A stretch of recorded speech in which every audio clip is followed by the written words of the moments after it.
Alright, so you're going to want to get your cameras ready because on our right side of the boat, once we pass the wall here, we're going to see the most beautiful skyline that I believe to be the most beautiful skyline in the world, and that is Boston, Massachusetts.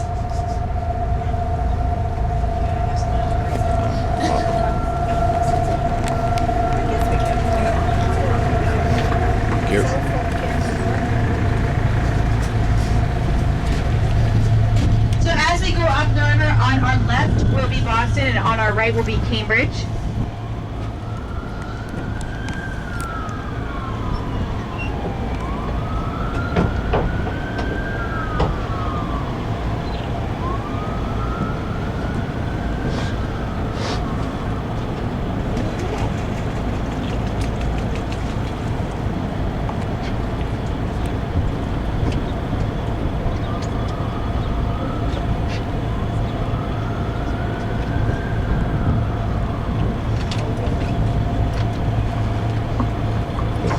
So a little history about the Boston-Charlestown area. If you didn't know already, most of Massachusetts was settled by religious groups, and that's because in the early 1600s, the King of England was prosecuting anyone who was not a Protestant, and so they came over to America to find religious freedom.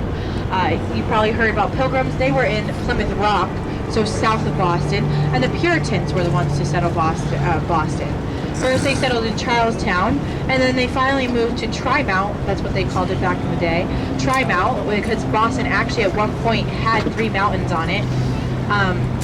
And they, in 1636, named it after their homeland of Boston, England. Cambridge has somewhat of the same story. It was settled by a group of 700 Puritans. It originally was named Newtown, and then they changed it in honor of the University of Cambridge, named it Cambridge. The Charles River has a little bit more of a funny story to it.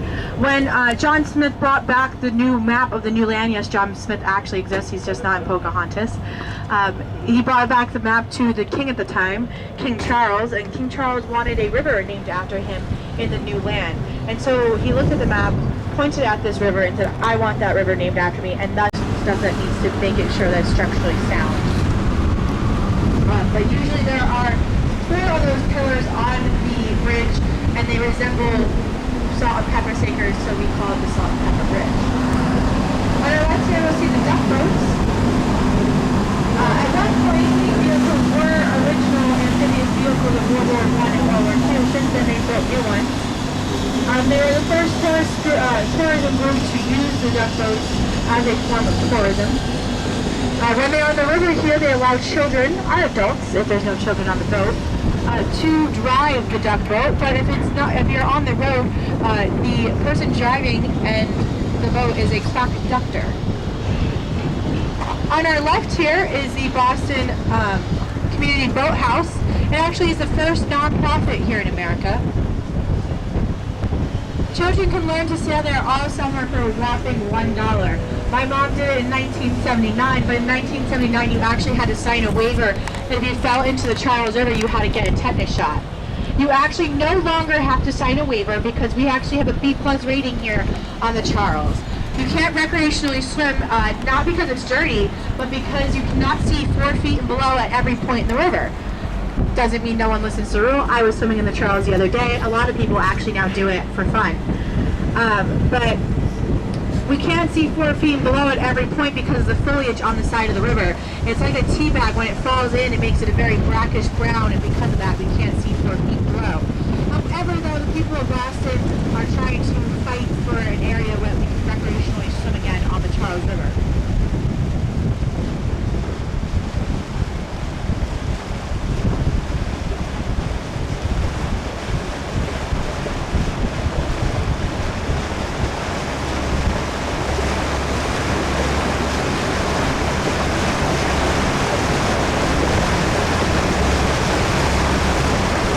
To the Boston skyline. Now the first building I'm going to point out is the one with the large antenna. That is the old John Hancock building, now the Berkeley building.